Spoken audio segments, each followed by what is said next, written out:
On an extraordinary day in the history of Canada-U.S. relations and day one of a trade war that now includes America's three biggest trading partners. The U.S. president delivering the first joint address to Congress of his second term. Divisions apparent mere minutes into his speech. Small business optimism saw its single largest one-month gain ever recorded, a 41-point jump.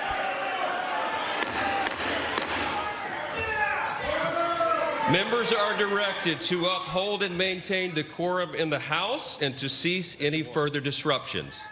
Texas Democratic Congressman Al Green repeatedly heckled the president and was ordered removed by the speaker.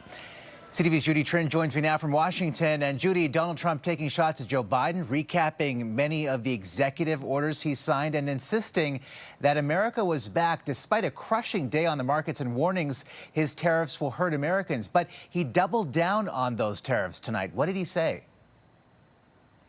Omar, the president continued to accuse Canada and Mexico of not doing enough to stop the illegal flow of fentanyl into the U.S.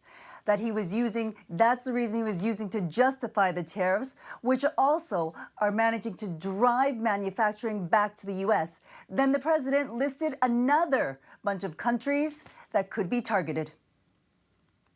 If you don't make your product in America, however, under the Trump administration, you will pay a tariff, and in some cases, a rather large one. Other countries have used tariffs against us for decades, and now it's our turn to start using them against those other countries. On average, the European Union, China, Brazil, India, Mexico, and Canada, have you heard of them? So threats of expanding that trade war. Now, despite that tough talk, Judy, a key member of Donald Trump's administration creating a slight opening with Canada possibly today. Commerce Secretary Howard Lutnick said that the president was listening to concerns from Canadian and Mexican officials and was considering a change to the tariff policy.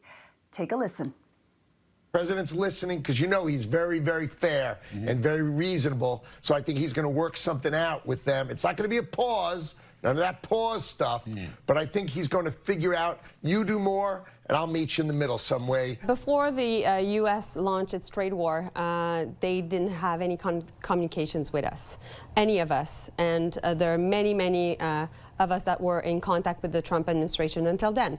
They didn't only do that to us, they did that to the Mexicans as well. So this is clearly a strategy. A lot of skepticism in Melanie Joly's voice. Now, Omar, Howard Lutnick says that change to the policy is expected on Wednesday, but Canadian officials say they'll believe it when they see it. A lot of fast-moving developments. CTV's Judy Trinh in Washington tonight. Judy, thank you.